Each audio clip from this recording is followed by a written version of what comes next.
Após super terça, Nikki Haley desiste da disputa pela Casa Branca. E você vai ver também. Receita Federal detalha novas regras do Imposto de Renda 2024. As entregas começam já no próximo dia 15. Produção industrial cai em janeiro e tem primeiro resultado negativo em 5 meses.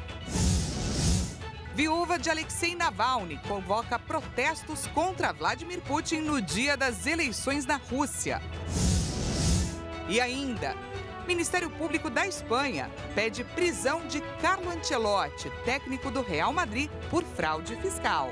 Essas e outras notícias você confere a partir de agora. Olá, boa tarde para você, seja muito bem-vindo a essa edição. Nós estamos ao vivo, agora 1h03 pelo horário de Brasília. Vamos juntos conferir o que é notícia no Brasil e no mundo nessa quarta-feira? Bom, gente, muito se falou que a super terça seria aí decisiva para a corrida à Casa Branca e assim aconteceu. Afinal, imagino que desde que você acordou hoje, navegou aí pela internet, deve ter passado por muitas notícias sobre esse assunto. Donald Trump e Joe Biden praticamente oficializaram uma nova disputa rumo à cadeira presidencial americana. Afinal, com o resultado de ontem, Nikki Haley desistiu de sua pré-candidatura, liberando aí o espaço para o republicano.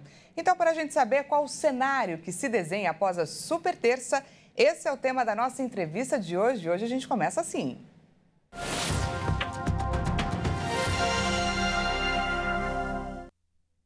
Recebo agora o mestre em Relações Internacionais, Ricardo Rios. Seja muito bem-vindo, Ricardo.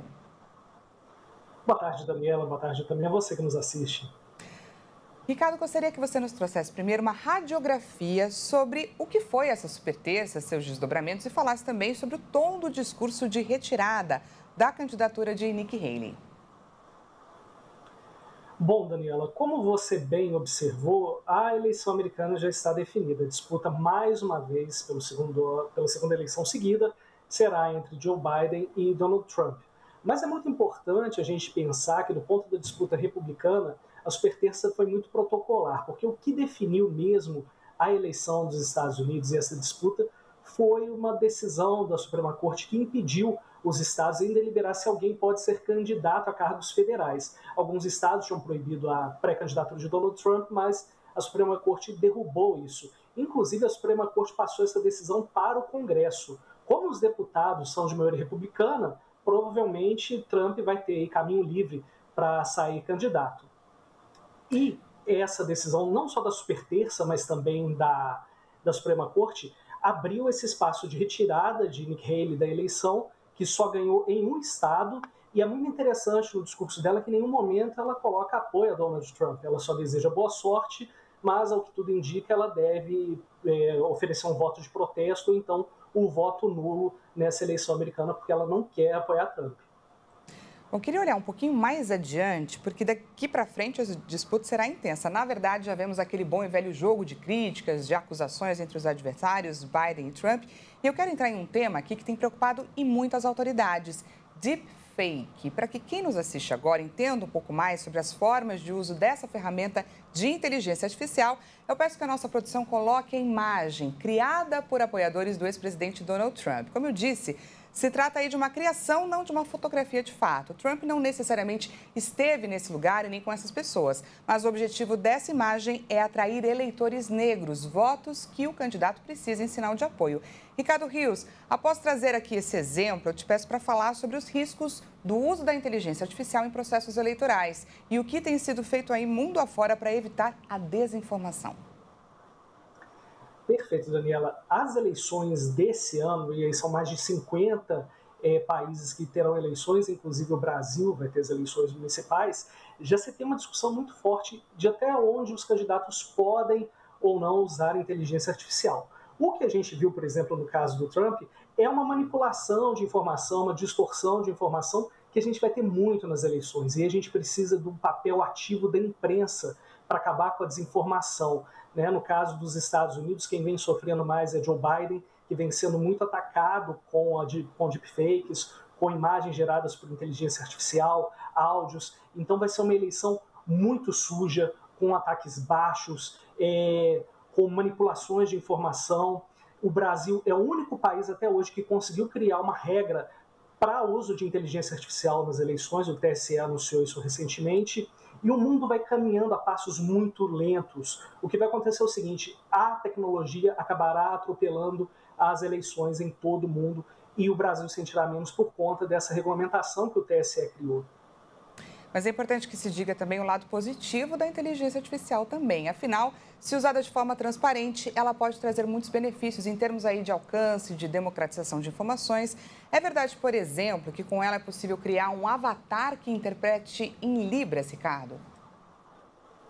Sim, é totalmente possível fazer isso, né? A inteligência artificial abre um campo muito grande e para a campanha eleitoral é muito interessante porque ela deixa a campanha mais barata. Né? O uso de inteligência artificial deixa esse custo de campanha muito reduzido. O Brasil, hoje, o financiamento de campanha é praticamente todo público, então você reduz o preço, né?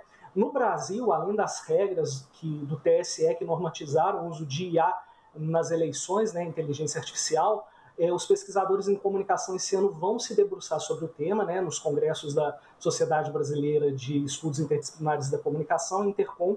No nosso caso, que estamos na região sudeste, o Intercom Sudeste, que acontece em Barbacena, no interior de Minas, vai ter uma discussão muito ampla sobre o uso de inteligência artificial, não só nas eleições, mas na comunicação, com 2 GTs que vão debruçar sobre esse tema e 3 oficinas. Então, a oportunidade que a academia tem para pensar isso e trazer depois à população. A expectativa nesse evento que acontece de 30 de maio a 1º de junho é que a gente consiga entender o que virá aí pela frente nos próximos meses, já pensando agora na eleição municipal e aí os seus desdobramentos pelo mundo. E é muito importante esse acesso à população como um todo, né? Que se estude, que se saiba, porque isso faz parte da nossa vida e a gente, cada vez mais, e principalmente é mais importante, cada vez mais importante, em termos decisórios, não é? Bom, sei que estamos aí longe de uma decisão, mas você arriscaria um palpite sobre quem sairá vitorioso dessa disputa? Biden ou Trump? Bom, Daniela, as pesquisas hoje indicam que Trump venceria com uma pequena margem, né? As pesquisas dão aí 48% a 43% a favor de Donald Trump.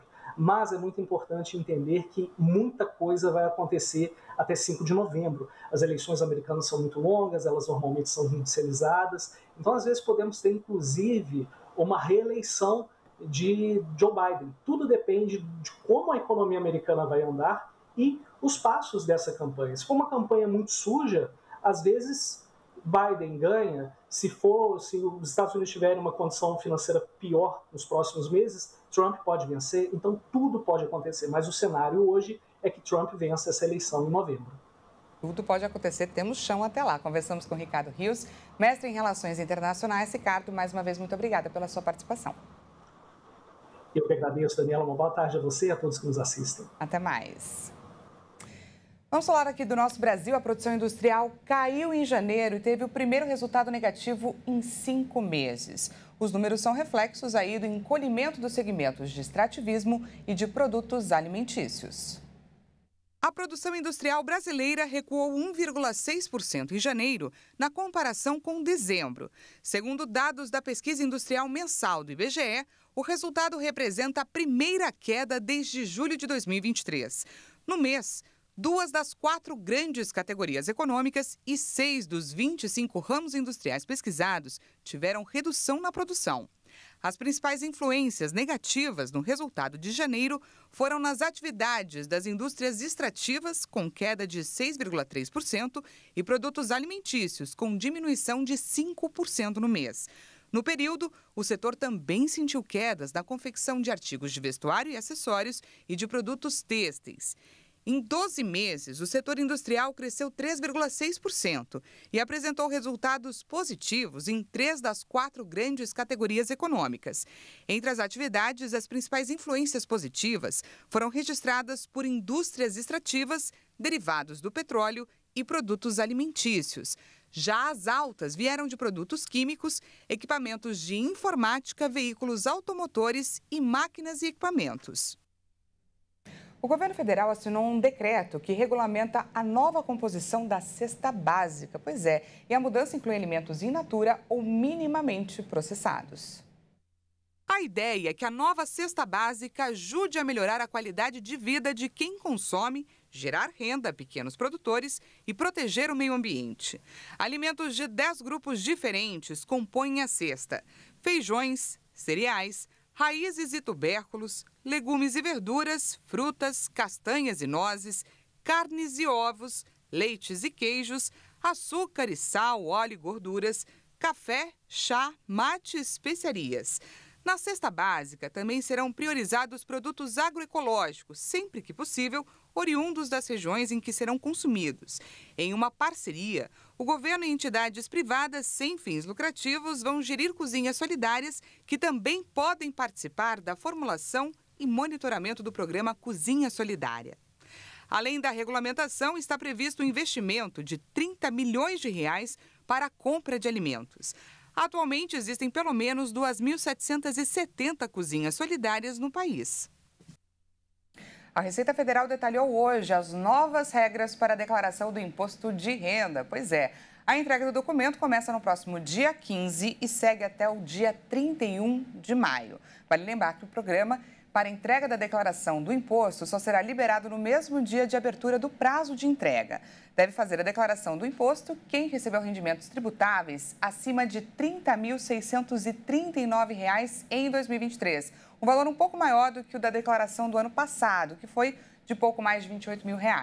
Também é obrigado a declarar os contribuintes que receberam rendimentos isentos com valor superior a R$ 200 mil no ano passado. Para a atividade rural, deve fazer o imposto quem teve receita bruta em valor superior a R$ 153.199. E quem tem posse ou propriedade de bens ou direitos de valor total superior a R$ 800 mil também.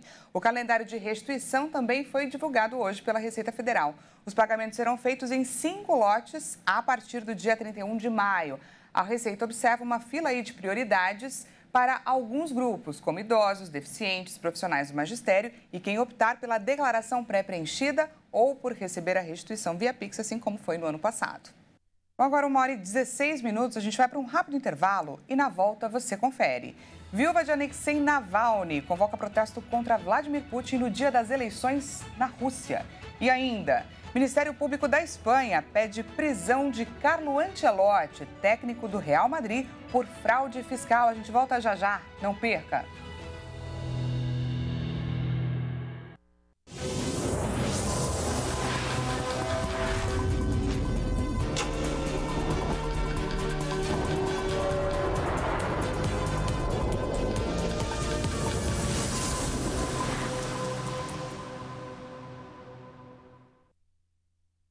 Seja bem-vindo mais uma vez, nós estamos de volta e ao vivo, 1h18 pelo horário de Brasília. Voltamos com mais destaques dessa quarta-feira para você. O aumento da circulação do sorotipo 2 da dengue preocupa aqui no Brasil. Essa cepa está associada a casos de maior gravidade da doença. Vamos ver. O Ministério da Saúde revelou que do total de casos de dengue com amostras analisadas, 35% eram do tipo 2, o que demonstra uma mudança de padrão em comparação com as recentes epidemias vividas em 2022 e 2023, quando o percentual do sorotipo 2 chegou até 13%. Nos 2 anos anteriores, o sorotipo 1 foi o mais prevalente, sendo responsável por mais de 86% dos casos que tiveram amostras sequenciadas. Em 2024, segundo os dados preliminares já disponibilizados, o sorotipo 1 ainda é predominante, mas com uma participação bem inferior, de 64,2%. É importante esclarecer que apenas uma pequena parcela é enviada para sequenciamento genético do vírus para confirmar o sorotipo e a linhagem. Por isso, a amostra dos casos que tem a informação do sorotipo é de 22 mil registros, ou menos de 3% dos cerca de 1 milhão de casos confirmados até o fim de fevereiro. O Ministério da Saúde informou que o índice de letalidade dos casos graves de dengue no Brasil é de 2,99%. O número é a proporção da quantidade de pessoas que morreram pela doença em relação ao de pessoas infectadas pelo mosquito. E o total de infectados que apresentaram a forma grave do vírus é de quase 10 mil pessoas. Ao todo, 299 pessoas já morreram por causa da dengue neste ano. Segundo dados da pasta, apesar do aumento dos casos, a letalidade da doença está menor em 2024. Em 2023, no mesmo período, o índice era de 4,9%. E eu trago aqui uma notícia importante. A partir de hoje, os estados poderão ampliar a vacinação contra a dengue para adolescentes entre 12 e 14 anos. Distrito Federal, Acre, Mato Grosso do Sul e Goiás já aumentaram para até 14 anos a lista dos que podem receber essa proteção. Já o Rio de Janeiro estendeu para 12 anos. O Ministério da Saúde irá orientar os estados para que eles ampliem a vacinação a outras faixas etárias aos poucos, sem prejudicar as doses de reforço, que devem ser feitas em um intervalo aí de 90 dias. O presidente Lula recebeu o presidente da Espanha, Pedro Sánchez, em uma visita oficial no Palácio do Planalto, em Brasília. Essa é a primeira visita do espanhol ao Brasil desde que Lula tomou posse. No ano passado, foi o presidente brasileiro que esteve em Madrid. No encontro bilateral, Lula e Sánchez devem conversar sobre pautas relacionadas ao G20, grupo que reúne as 19 maiores economias do mundo, além da União Europeia e a União Africana. Atualmente, o Brasil preside o G20. Um dos assuntos é a reforma de instituições de governança global, como a Organização das Nações Unidas e o Banco Mundial. Os líderes de Brasil e Espanha também devem abordar a relação comercial entre os dois países. De acordo com o Banco Central, a Espanha se consolidou como o segundo maior investidor no Brasil, com presença em setores como energético, bancário, de telecomunicações e de seguros. Segundo o Itamaraty, os conflitos no Oriente Médio e na Ucrânia não ficarão de fora da conversa, em particular a situação humanitária na faixa de Gaza e as perspectivas de avanço de uma solução de dois estados. Outro assunto que deve ser tratado entre os dois presidentes são as tratativas do acordo Mercosul-União Europeia. O acordo deve permitir que as empresas brasileiras fiquem mais competitivas e ganhem mais espaço no mercado europeu. Além disso, a expectativa é que favoreça instrumentos de diálogo e cooperação política em diversos temas, como mudanças climáticas e segurança pública. A proposta de acordo entre os dois blocos passou por uma série de revisões e exigências e sofre pressão por parte de agricultores europeus, principalmente na França, que são contrários à aliança, sob o argumento de que haveria uma concorrência desleal com a entrada de mercadorias de países como o Brasil. A viúva do opositor Alexei Navalny, Yulia Navalnaya, convocou os russos para protestarem contra Vladimir Putin no dia 17 de março, que marca o terceiro e último dia das eleições. O presidente russo não tem adversários fortes e deve conquistar um novo mandato de 6 anos. Yulia, os dois filhos e alguns colaboradores de Navalny vivem fora da Rússia para evitar a repressão do Kremlin.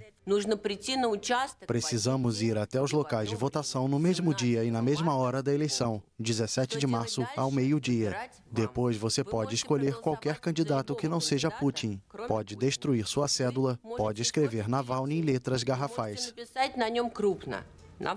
O funeral de Navalny, que estava detido desde 2021 e morreu em uma prisão no Ártico em 16 de fevereiro, reuniu milhares de apoiadores em Moscou na última sexta-feira. O porta-voz do Kremlin, Dmitry Peskov, afirmou nesta quarta-feira que as autoridades organizarão o tipo de eleição que o povo deseja e que não vão mais tolerar críticas à democracia russa.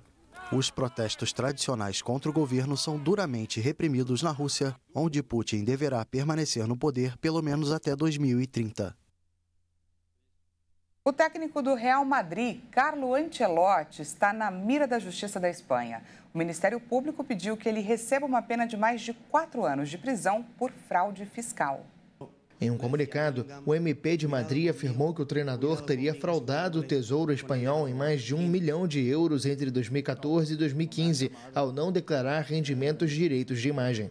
O anúncio ocorreu horas antes do jogo de volta entre Real Madrid e Red Bull Leipzig pelas oitavas de final da Liga dos Campeões da Europa. Em julho do ano passado, a Justiça da capital já tinha anunciado que levaria o treinador a julgamento depois de 3 anos de investigação. De acordo com o MP, o treinador italiano declarou rendimentos como técnico do Real Madrid na passagem anterior pelo clube, mas não os precedentes de direitos de imagem e outras fontes. E hoje, antes de encerrar, vamos fazer um passeio pela Itália. Vamos pegar carona com a tecnologia para ver como anda a cidade de Polignano a Mare. Essa cidade, gente, fica na beira da praia que dá acesso ao mar Adriático. No canto direito, a gente pode ver algumas poucas pessoinhas aí aproveitando essa pequena praia que, pelo tamanho que ela parece ter, ela parece até estar cheia. A cidade fica na província de Bari, está localizada quase que inteiramente sobre um complexo rochoso, com algumas áreas mais inclinadas e descidas que dão acesso às pequenas praias. Uma curiosidade é que uma grande parte do turismo dessa região se deve a passeios de barcos dentro de cavernas marinhas embaixo da cidade, que com certeza deve render muitos cliques e lembranças incríveis. E é com essas imagens que a gente encerra o jornal de hoje. Daqui a pouco, Caroline Povoleri chega com mais notícias para você, 1h50. Uma ótima tarde. A gente volta a se encontrar amanhã, na edição das 8h30. Até lá.